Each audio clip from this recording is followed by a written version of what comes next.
Am I the asshole for not wanting to tell my sister that her boyfriend is the father of my son?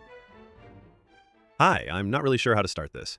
I'm in a really uncomfortable situation and would appreciate some outside perspective. Back when I, 24-year-old female, was in college, I had a serious relationship with someone I'll call Luke, 26-year-old male. We dated for a little over a year and were pretty serious. Near the end of our relationship, I got pregnant. It wasn't planned, but I decided I was going to keep the baby. Luke initially said he'd support me. We agreed to tell our families and figure things out from there. The next day, he disappeared. No calls, no texts. A couple days later, I got a package in the mail with some cash and a short note that just said something like, "For the abortion." That was it. I never heard from him again. I was angry, embarrassed, and honestly overwhelmed. I ended up moving back home and raising my son on my own. I didn't tell my family who the father was. I just said the relationship didn't work out and that I didn't want to talk about it. They didn't push. Fast forward to now. My son is 2, and things are okay. I have support from my family, I'm working, and I've found some stability. A few weeks ago, my sister, 28-year-old female, told us she was bringing her new boyfriend of a couple months to her birthday dinner. She seemed really happy about it, so we were all looking forward to meeting him.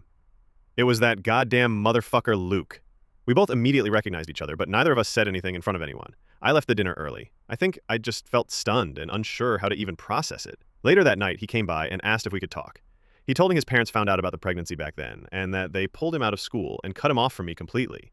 He said they were the ones who sent the money and the note, and that he didn't know I'd gone through with the pregnancy. He thought I'd had an abortion and that it was over. I don't know how much of that is true, but he did seem genuinely surprised and shaken. We talked for a while, and eventually he asked if I was going to tell my sister. I told him I wasn't planning to. I said I didn't want to create unnecessary conflict, especially if the relationship was new and might not go anywhere. That was a few weeks ago. I haven't told my sister anything, and Luke hasn't reached out again. But I've been sitting with this, and I don't know what to do. I don't want to lie to my sister, but I also don't want to cause drama if this relationship fizzles out on its own.